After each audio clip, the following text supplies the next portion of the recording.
lisamooduleid võiks olla pigem vähe ja siis nad peaksid olema võimalikult efektiivsed. Et iga lisamoodul teeks võimalikult palju tööd. Mitu lisamoodulit teil siin on?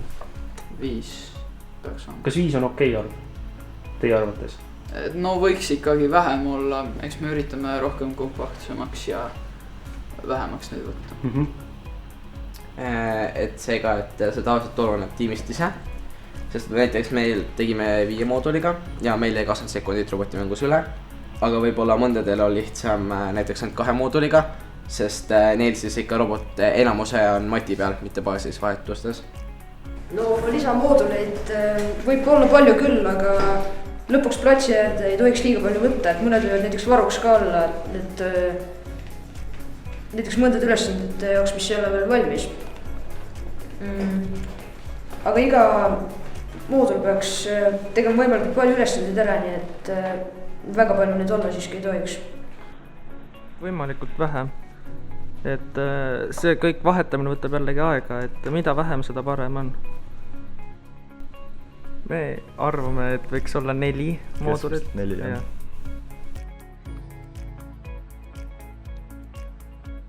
Seda on väga lihtne kinnitada, näiteks nagu ka meil, lihtsalt tuleb see siin peale panna.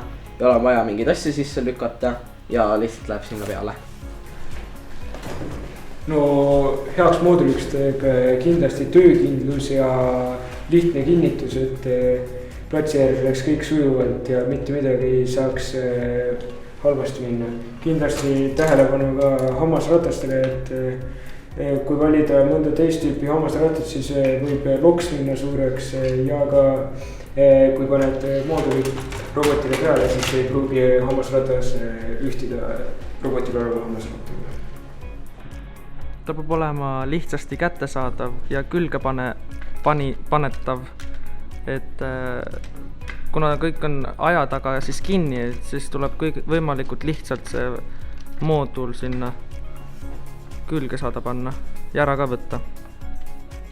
Ja muidugi see moodul peab olema kindel, et ta teeks oma töö ilusti ära, mis me tahame.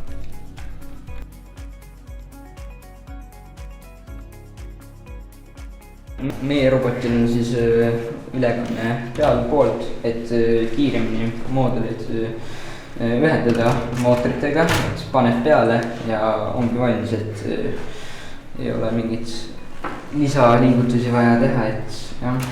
Siis miks meil just neid 2 on, sest et nagu me eelnevalt ütlesime, et heal F-ile robotil peaks olema 2 mootorit, väikest või suurt, et ülekannet nagu edasi viia moodulitele.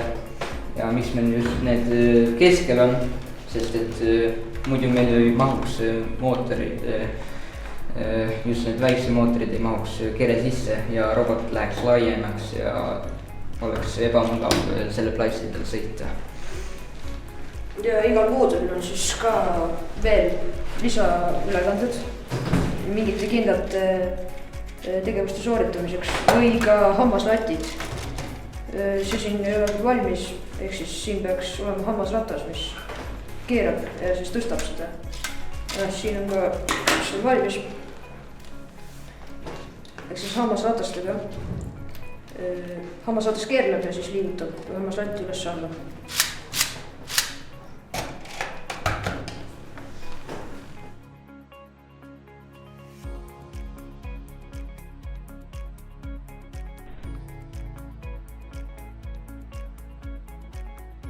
Hammasratastega põhiliselt ja sel aastal me tegime siis sellise üles-alla liigutava seina siis robotile.